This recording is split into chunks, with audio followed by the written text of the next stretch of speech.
sistem minimarket yang demikian riwahnya menjadi lebih ringkas.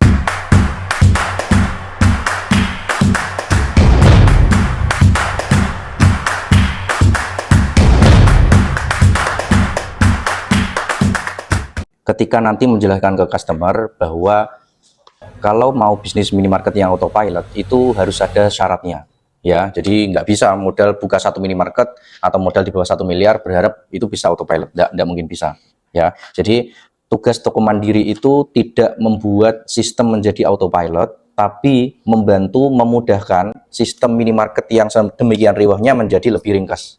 Jadi tim toko mandiri itu tugasnya adalah membantu menyederhanakan, membantu memudahkan, tidak merubah bisnis yang awalnya owner ikut kerja langsung, terus benar-benar nggak ikut kerja, enggak. Mudeng ya? Jadi itu harus benar-benar ditekankan, supaya apa? Supaya bisnis owner mindsetnya enggak yang langsung, wah setelah ada toko mandiri saya bisa tidur-tidur, uang kerja sendiri, aset bisa kerja sendiri. Enggak kayak gitu. Ya, dan bisnis yang autopilot itu skemanya begini ya, contoh, ketika kemarin saya sampaikan di konten saya, anggap saja bisnis itu mau autopilot minimal 10M, ya 10 miliar modalnya. Mestinya yang dibangun dulu adalah apa? Minimal adalah satu toko, satu gudang, dan satu back office. Ya, jadi bisnis owner tidak terjun langsung. Ya, terus setelah ini jadi, baru buka toko kedua, toko ketiga, toko keempat, dan seterusnya. Ya, artinya nanti yang menjalankan sistem yang ada di dalam minimarket atau manajemen itu ya adalah back office. Di sistemnya begitu. Jadi kiriman barangnya adalah di gudang, ya. Secanggih apapun program kita, kalau baru punya toko, kita menggunakan Mindis, kita menggunakan minor, minimal order dan lain sebagainya, kita menggunakan PO yang bagus, nggak akan pernah bisa berjalan. Kenapa? Karena toko PO-nya langsung ke distributor atau ke sales. Artinya begini, kalau ini barang kosong, kan nggak bisa otomatis dikirim dari gudang. Kalau barang kosong, kan tetap kita nunggu kunjungan sales. Kenapa Indomaret, Alfamart itu bisa autopilot?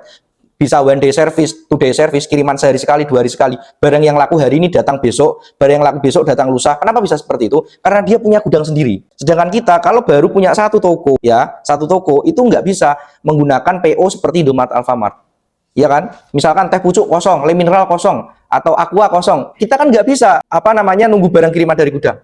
Tetap harus nunggu kunjungan sales. Hingga program yang bagus itu nggak akan bisa berjalan kalau itu bisa dikatakan autopilot nggak? Kan nggak bisa. Mestinya untuk nge-push stok kita perlu ngambil dari subgrosir, ya kan? Begitu, ya. Maka tadi kembali lagi ke tadi, kalau mau autopilot harus ada minimal satu toko, satu gudang, satu back office. Baru nanti buka cabang, buka cabang, buka cabang. Ya, jadi minimal itu 10M. Kemarin saya sudah bikin RAP. 10M itu ya 10 miliar itu bisa untuk 5 sampai 7 toko, satu gudang dan satu back office. Ya, dan bisnis yang autopilot itu butuh cost-nya sangat besar, biayanya sangat besar. Kan harus ada manajernya, supervisornya, tim lapangannya, tim auditnya, ya enggak? Tim IT-nya, ya enggak? Ya, makanya kita aja toko mandiri aja menurut saya masih semi autopilot. Keikutsertaan saya masih sangat banyak. Ya karena kalau misalkan mau autopilot 100% atau 90 sekian persen, itu biayanya sangat besar.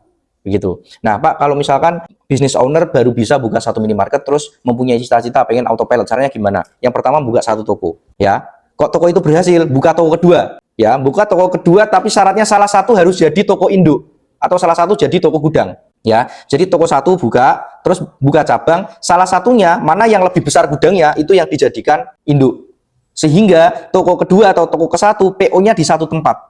Jadi business owner atau admin ngurusi PO hanya di satu tempat, retur di satu tempat, ya. Kalau misalkan buka cabang, ngurusin sales, buka cabang, ngurusin sales, buka cabang, ngurusin sales, buka cabang lagi, ngurusin sales, kan akan capek di mana-mana. Di setiap toko ngurusin barang rusak, ngurusin PO, ya kan? Makanya minimal buka satu toko, terus buka ke toko kedua, yang mana yang gudangnya lebih besar harus jadi gudang.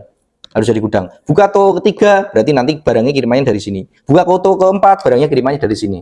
Ya, sehingga juga nanti kita akan ketabrak strata. Ya, di bisnis minimarket itu modal yang besar saja nggak cukup.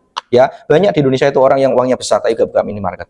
Ya, jadi di minimarket itu, di dunia minimarket itu sekali lagi modal yang besar saja nggak cukup. Kenapa? Karena modal yang besar tidak mempunyai kemampuan untuk menjual ya percuma. Kita bisa PO sebanyak-banyaknya, dikirim sama sales. Terus habis itu Pak, kita mau retur, Pak, kita mau retur nggak laku. Kan ya jadi PR juga. Maka komponennya ada dua untuk kita bisa berhubungan baik dengan sales atau dapat support maksimal dari sales adalah modal yang cukup sama kemampuan untuk menjual. Ya, jadi itu disampaikan ke business owner bahwa nggak bisa ya namanya bisnis minimarket itu autopilot, apalagi baru buka satu toko. Ya, saya nggak bisa membayangkan autopilotnya itu yang seperti apa.